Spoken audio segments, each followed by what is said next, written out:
Iran के करमन कब्रिस्तान में हुए बम धमाके के बाद ईरान की सेना ने 32 लोगों को गिरफ्तार कर लिया है।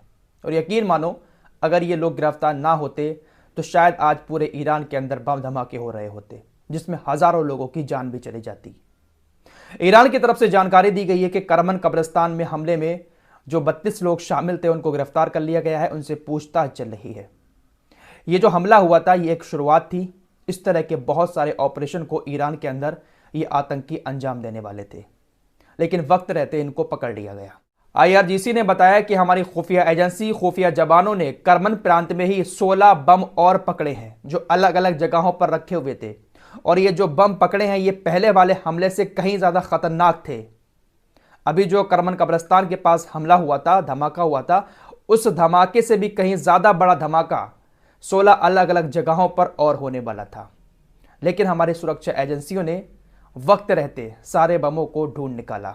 ईरान ने जिन 32 लोगों को पकड़ा है उनमें से 23 लोग ऐसे थे जो करमन प्रांत में अलग अलग जगहों पर आत्मघाती हमलों का मिशन तैयार कर चुके थे। आईआरजीसी की तरफ से यह भी बताया गया है कि करमन कब्रिस्तान में हुए हमले के बाद हमने कम से कम समय में सारी चीजों को खोज निकाला।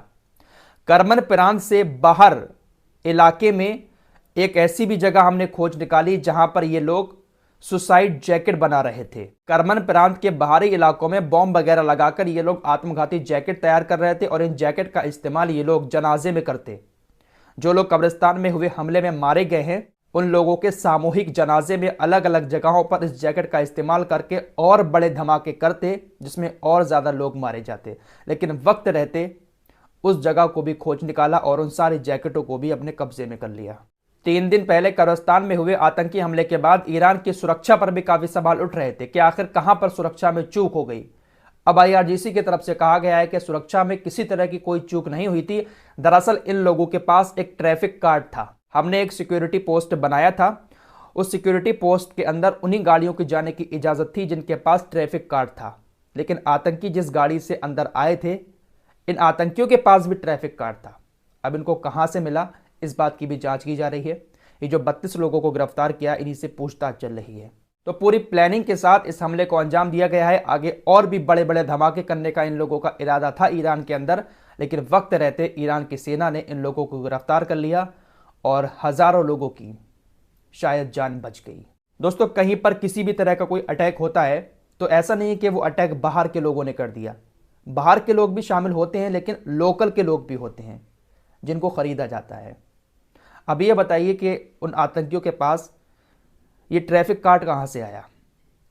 सिक्योरिटी पोस्ट पर उन्होंने ट्रैफिक कार्ड दिखाया, उनकी गाड़ी को अंदर जाने दिया और ये ट्रैफिक कार्ड उन गाड़ियों के पास था जो खाने पीने का सामान अंदर लेकर जा रही थी कब्रिस्तान की तरफ। तो कोई ना कोई तो ईरान का अपना ऐसा है जो आतंकियों के साथ मिला हुआ है, जिसको सारी बात की जानकारी है।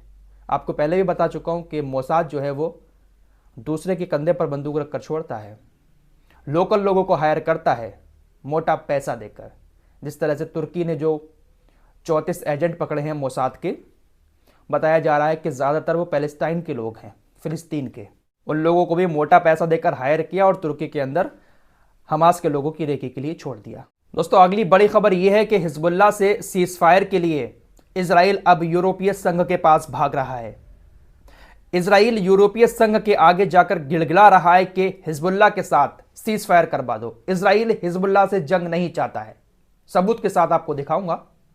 दरअसल यूरोपीय संघ के जो शीघ्र राजनयिक जोसेफ बोरेल हैं, उन्होंने हिजबुल्लाह के प्रतिनिधियों से मुलाकात की और मुलाकात करने के बाद हिजबुल्लाह से कहा कि आप दक्षिणी सीमा से थोड़ा सा पीछे हट जाएं और यहां पर जंग ना करें।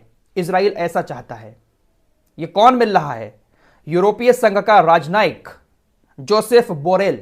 और ये जोसेफ बोरेल कोई छोटा मोटा राजनयिक नहीं है, बल्कि यूरोपीय यूनियन का सबसे बड़ा राजनयिक है। लेबनान के अंदर इसने हिजबुल्लाह के डेलीगेशन से मुलाकात की, हिजबुल्लाह के जो मेन आदमी हैं उन लोगों से मुलाकात की और इस तरह का प्रस्ताव रखा। लेकिन हिजबुल्लाह ने साफ जवाब दे दिया यूरोपीय संघ के राजनयिक को कि हम तब तक इस जंग को बंद नहीं करेंगे जब तक इजराइल गाजा के ऊपर हमले बंद नहीं कर देगा, गाजा से अपनी सेना को पूरी तरह से वापस नहीं कर लेगा। कल के हमले के बारे में आप लोगों को बता ही चुका हूं। हिजबुल्लाह ने 64 रॉकेट दागे थे।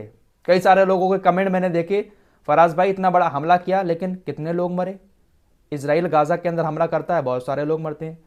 दोस्तों, आपको पहले ही जानकारी दे चुका हूं कि उस एरिया के बॉर्डर एरिया के जितने भी गांव हैं उन गांव से तकरीबन 2,30,000 लोगों को इजराइल ने पहले ही निकाल दिया है। सारे के सारे गांव खाली करा चुका है इजराइल। इसलिए हिजबुल्लाह जो हमले कर रहा है, उन हमलों में इजराइल के लोगों की मौत तो नहीं हो रही है, लेकिन उनके जो घर वगैरह है उसको नुकसान बहुत बड़ा हो रहा है। कल एक खबर आपको बताई थी कि हिजबुल्लाह ने जो हमला किया था उसमें खुफिया अड्डा भी तबाह हो गया था।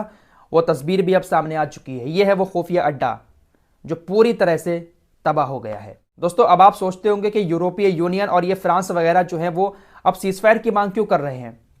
दरअसल जितने भी यूरोप के देश हैं उनके यहां पर गैस जो है वो इजराइल से ही जाती है। इन लोगों को अब डर सताने लगा है कि अगर हिजबुल्लाह के साथ इजराइल की जंग शुरू हो गई तो हमारे देश की गैस सप्लाई जो है पूरी तरह से ठप हो जाएगी, क्योंकि इसी बॉर्डर पर गैस वाला प्लांट भी लगा हुआ है। तो इसीलिए अब यूरोपीय देश हिजबुल्लाह से इस बात की मांग कर रहे हैं कि भाई आप सीजफायर कर लो, इजराइल से लड़ाई मत लड़ो। फ्रांस के विदेश मंत्री ने भी ईरान के विदेश मंत्री को फोन करके हिजबुल्लाह के हमलों को रोकने की बात कही है। फ्रांस के विदेश मंत्री ने कहा कि भाई हिजबुल्लाह को समझा दो कि वो लेबनान के बॉर्डर से इजराइल के ऊपर हमले ना करे और सीज फायर के लिए राजी हो जाए। लेकिन हिजबुल्लाह का साफ कहना है कि हमले तब तक जारी रहेंगे जब तक इजराइल गाजा पर हमले करता रहेगा। आपको कल भी बताया था कि फ्रांस के राष्ट्रपति ने कहा कि भाई कोई हक नहीं है इजराइल को गाजा का फ्यूचर तय करने का। वो ज़मीन फिलिस्तीनियों की है और वहां पर उनको कैसे रहना है, कैसा उनका फ्यूचर होगा वो खुद जाने। इजराइल को कोई हक नहीं है।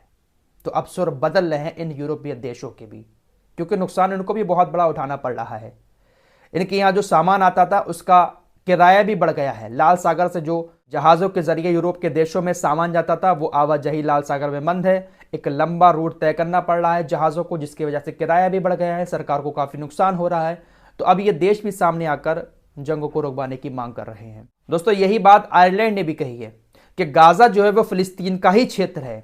गाजा फिलिस्तीन का एक बहुत महत्वपूर्ण अंग है, लिहाजा गाजा के ऊपर कोई कब्जा नहीं कर सकता। संयुक्त राष्ट्र के महासचिव ने लिखा है कि गाजा के अंदर इस वक्त भयानक भूख मंडरा रही है। 5 लाख से ज्यादा लोग, आबादी का 1/4 हिस्सा, उन हालातों का सामना कर रहा है जिसे विशेषज्ञ भूख से भयावह स्तर के रूप में वर्गीकृत करते हैं।